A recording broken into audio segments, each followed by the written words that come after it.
सभी स्टूडेंट्स के लिए आज यूट्यूब चैनल की शुरुआत हो गई है। तो कक्षा 8 के जो 8 ग्रेड का जो पहला क्वेश्चन है उसको हम सॉल्व करते हैं। तो पहला है कि शून्य के लिए निम्नलिखित में से कौन सा कथन सत्य है। मतलब चार ऑप्शन है, हम चार ऑप्शन को देखते हैं। पहला है परिमेय संख्याओं के योग के लिए तत्समक। मतलब जो शून्य है अगर उसको परिमेय संख्याओं में अपन जोड़ेंगे तो कोई फर्क पड़ेगा क्या? नहीं पड़ेगा। तो जो पहला ऑप्शन है वो सही लग रहा है मुझे। पहला ऑप्शन सही है। फिर भी हम बी वाले ऑप्शन को एक बार देख लेते हैं कि परिमेय संख्याओं के घटाने के लिए तत्समक। अगर हम परिमेय संख्याओं में से जीरो को घटाएंगे तो फर्क तो नहीं पड़ेगा परिमेय संख्या में। लेकिन यह हमने कहीं भी नहीं पढ़ा है। हमने योज्य तत्समक पढ़ा है, हमने गुणात्मक तत्समक पढ़ा है, लेकिन हमने ये जो घटाने वाला है ये नहीं पढ़ा है। तो ये तो ऑप्शन हो ही नहीं सकता।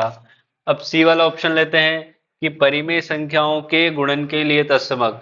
मतलब अगर कोई परिमेय संख्या है, अगर उसमें हम गुणा करते हैं जीरो का तो वो संख्या पूरी ही जीरो हो जाएगी।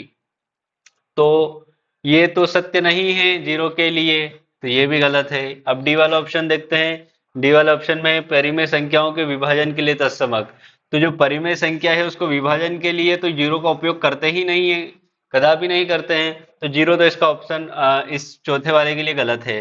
तो पहला वाला हमारा राइट है, परिमेय संख्याओं के योग के लिए तत्समक।